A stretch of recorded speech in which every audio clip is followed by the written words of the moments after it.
Samajwadi party कार्यालय पर बड़ी प्रेस कॉन्फ्रेंस। अखिलेश यादव, नेता प्रतिपक्ष माता प्रसाद पांडे, शिवपाल सिंह यादव, सांसद अवधेश प्रताप, भीष्म शंकर तिवारी के अलावा समाजवादी पार्टी के कई दिग्गज नेता मौजूद। यहाँ मंच पर बैठे लोग राजनीति के कई उतार चढ़ाव देखे हैं। राजनीति और सरकार के इतिहास के बारे में यहाँ जितने लोग बैठे हैं सब जानते हैं, अखिलेश यादव ने कहा। आगे उन्होंने कहा कि जहां से आतंकवाद की घटनाएं हो रही हैं, उन्हें खत्म करने के लिए और जड़ से समाप्त करने के लिए, आतंकवाद को जड़ से खत्म करने के लिए जो सरकार फैसला लेना चाहिए, सरकार के साथ समाजवादी पार्टी है। सीमा की सुरक्षा के लिए हमेशा सजग रहना पड़ेगा।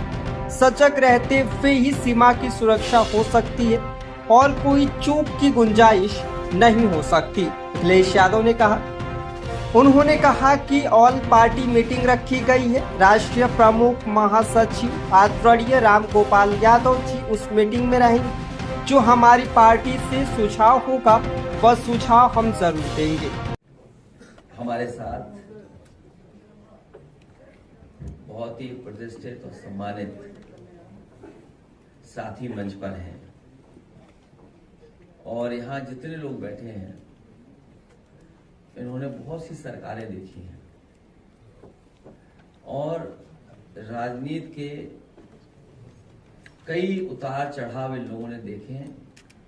राजनीति और सरकार के इतिहास के बारे में यहाँ जितने लोग बैठे हैं सब जानते हैं। जिस समय ये प्रेस का बुलाना और आपसे मिलने का समय तय हुआ था, उस समय ये परिस्थितियां नहीं थी जो आज टीवी पर या रात में जो हुआ है। समाजवादी पार्टी ने पहले भी कहा और फिर मैं दोबारा कहता हूं कि जो सरकार फैसला लेना चाहे, ठोस कदम उठाना चाहे, जहां से आतंकवाद शुरू हो रहा है, जहां से आतंकवाद की घटनाएं हो रही हैं, उन्हें खत्म करने के लिए और जड़ से समाप्त करने के लिए, आतंकवाद को जड़ से खत्म करने के लिए जो सरकार फैसला लेना चाहे, सरकार के साथ समाजवादी पार्टी है। जिस समय जड़ पे हमला होगा, ये जो टहनियां दिखाई दे रही हैं वो अपने आप सब समाप्त हो जाएंगी। और सीमा की सुरक्षा के लिए हमेशा सजग रहना पड़ेगा। सजग रहते हुए ही सीमा की सुरक्षा हो सकती है और कोई भी चूक की गुंजाइश नहीं हो सकती। हमारी सीमा की सुरक्षा को लेकर के, भारत की सुरक्षा को लेकर के कोई चूक कोई स्वीकार नहीं कर सकता है। हमें अपनी सेना पर, हमें अपनी आर्म फोर्सेस पर पूरा भरोसा है। यही फोर्स है जो सीमा पर हमारे देश की रक्षा कर रही है और उन्हीं की वजह से आज हम सुरक्षित हैं। आज हम इस हॉल में बैठ पा रहे हैं या हम सुरक्षित माहौल में रह पा रहे हैं। अभी ऑल पार्टी मीटिंग का होना फिर तय हुआ है। समाजवादी पार्टी के राष्ट्रीय प्रमुख महासचिव आदरणीय राम गोपाल यादव जी उस मीटिंग में रहेंगे। जो हमारी पार्टी से सुझाव होगा वो सुझाव जरूर हम लोग देंगे और सुझाव यहां तक देंगे क्योंकि कुछ लोग कहते थे कि अब नए तरह का युद्ध है, इसमें फौज की जरूरत नहीं पड़ेगी और उसका परिणाम यह हुआ था कि अग्निवीर जैसी व्यवस्था लागू हुई थी जो अस्थाई है, स्थायी नहीं है। जो अग्निवीर व्यवस्था है वो अस्थाई है और वही लोग अब परंपरागत तरीकों को क्यों अपना रहे हैं। इसलिए जो कुछ सुझाव होंगे हम लोग ऑल पार्टी मीटिंग में राष्ट्रीय प्रमुख महासचिव जी के माध्यम से भेज देंगे। लेकिन जहां हम लोग यहां बैठे हैं, हाथा नहीं भाता, इतने ही सब बातें आप तक पहुंच गई हैं। पॉलिटिकल है वो फैसला, मोटिवेटेड है, और क्योंकि आप विरोधी हैं, आपसे उन्हें पॉलिटिकल लगता है कि ये हमें पॉलिटिकली कमजोर कर सकते हैं, इसीलिए सब पॉलिटिकल कार्रवाई हो रही है। अगर निष्पक्ष सामने बैठे भाइयों और बहनों, काफी बातें पवन पांडे जी ने आपके बीच में रखी, फिर हमारे कुशल तिवारी जी ने बातें रखी। ये सरकार में एक वर्ग विशेष, एक जात विशेष का वर्चस्व है।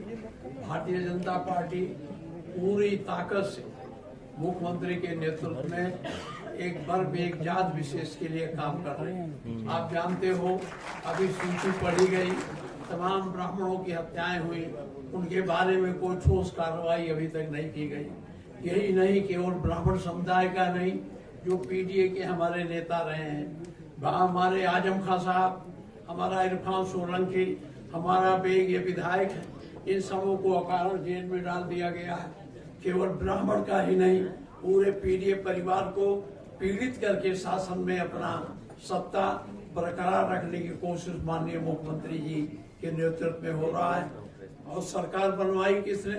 सरकार ने तो आप ही लोग आगे बढ़ के बनवाते हैं। तो क्या कभी सोचोगे कि इनको हटाना भी है?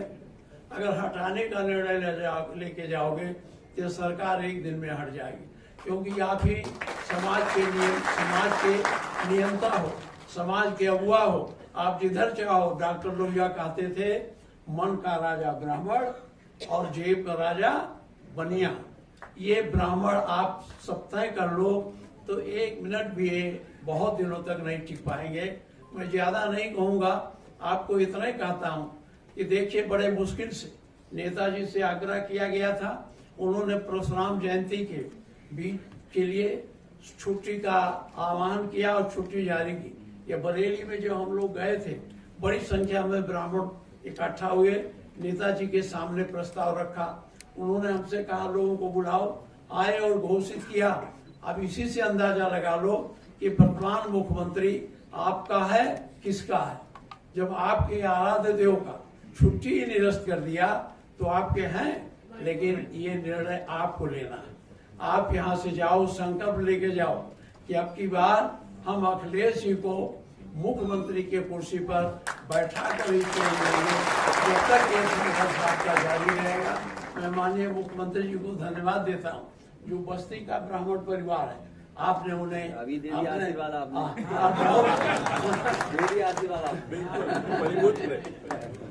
मैं बहुत आप सबसे फिर निवेदन करता हूँ, हाथ उठा के प्रतिज्ञा करके जाओ। ये नहीं यहाँ कुछ सड़क पर एक हम